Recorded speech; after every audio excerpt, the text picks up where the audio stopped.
UCC uniform civil code एक बार फिर से भारत में इसके लिए आवाज़ उठना चालू हो गया है। कुछ लोग इसका सपोर्ट कर रहे हैं, कुछ लोग इसका विद्रोह कर रहे हैं। इसके पीछे कारण ये है कि 6 फरवरी 2024 यानी कल के दिन उत्तराखंड में एक विधेयक पेश हुआ, सामान्य नागरिक संहिता यूसीसी, और जो कि पास करवाने के लिए उत्तराखंड सरकार, उत्तराखंड विधानसभा में इसको पेश कर दिया गया। हालांकि इस पर अभी बहस होना बाकी है। हम आप लोग को बताते हैं कि यूसीसी में मुसलमानों का दिक्कत क्या है, आखिर क्यों मुसलमान इस पे विद्रोह करते हैं और यूसीसी को लागू होने से रोकना चाहते हैं। जैसा कि आप लोग जानते हैं, भारत में अलग अलग धर्म का अलग अलग कानून है, तो यूसीसी सारे कानून को एक करना चाहता है। अभी जैसा कि आप लोग जानते हैं, मुस्लिमों के लिए एक अलग कानून है, मुस्लिम पर्सनल एप्लीकेशन एक्ट 1937, जिसको कि शरीयत कानून भी कहते हैं। अगर समान नागरिक कानून लागू हो गया तो शरीयत ख़त्म हो जाएगा और इस सबको समान नागरिकता, समान कानून को पालन करना पड़ेगा। दूसरा प्रॉब्लम अब क्या है ये बताते हैं। जैसे कि शादी का उम्र, भारत में, हमारे भारत में शादी का न्यूनतम एज जो है 18 साल माना गया है।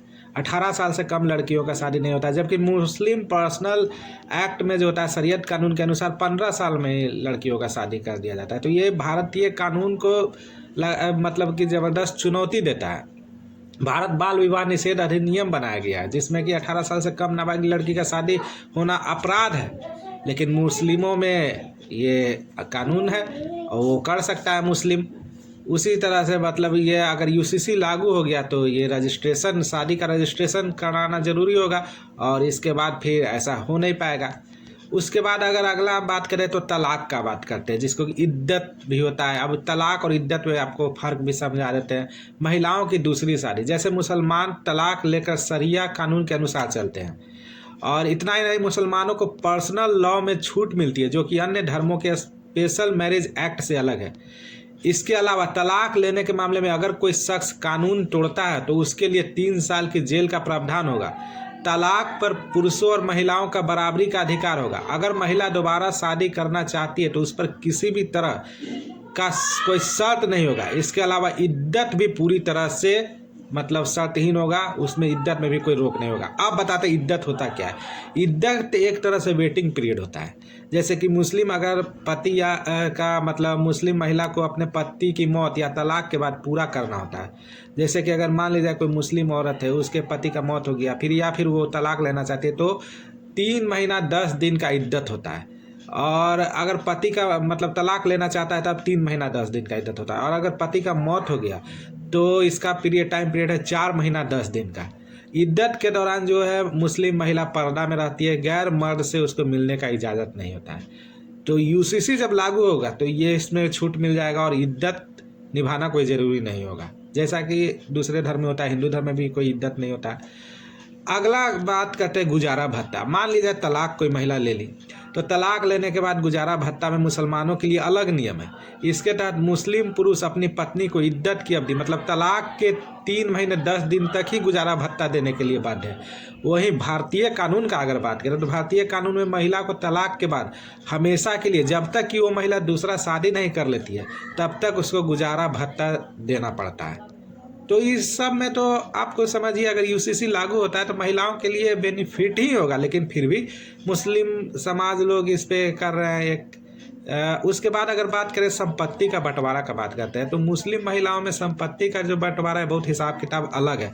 जिस तरह हिंदुओं को विरासत में, जैसे हिंदू अगर कोई है तो विरासत में उसके माता पिता दादा परदादा से जो संपत्ति मिलता है तो उसमें बेटा बेटी सबका बराबर अधिकार रहता है, लेकिन मुस्लिम महिलाओं में ऐसा नहीं है। मुस्लिम में का अलग कानून है, उसमें बराबर का अधिकार नहीं मिलता है। बहु विवाह मतलब बहू का विवाह नहीं, बहु विवाह मतलब एक से अधिक शादी।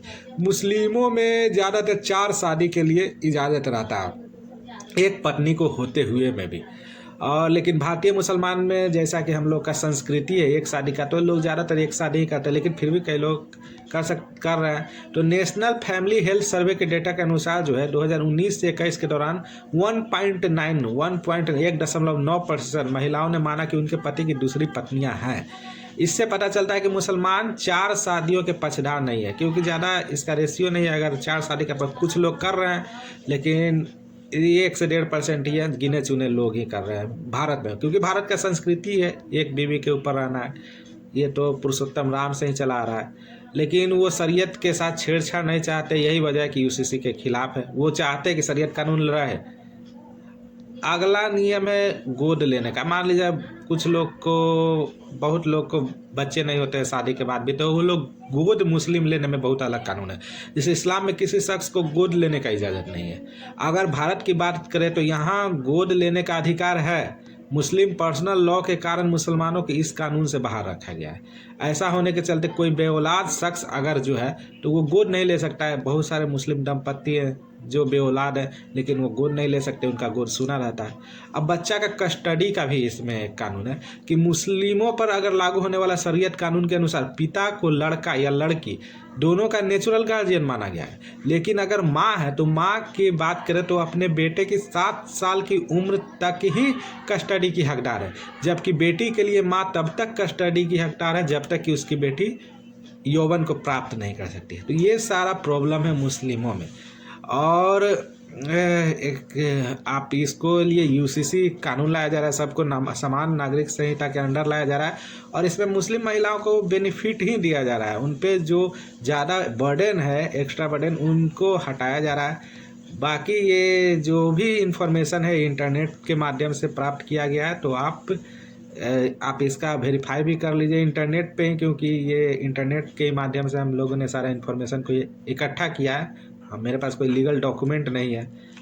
तो बाकी वीडियो अगर अच्छा लगे तो चैनल को सब्सक्राइब करके ज़रूर जाइएगा, लाइक करके ज़रूर जाइएगा और शेयर करके ज़रूर जाइएगा। Thank you.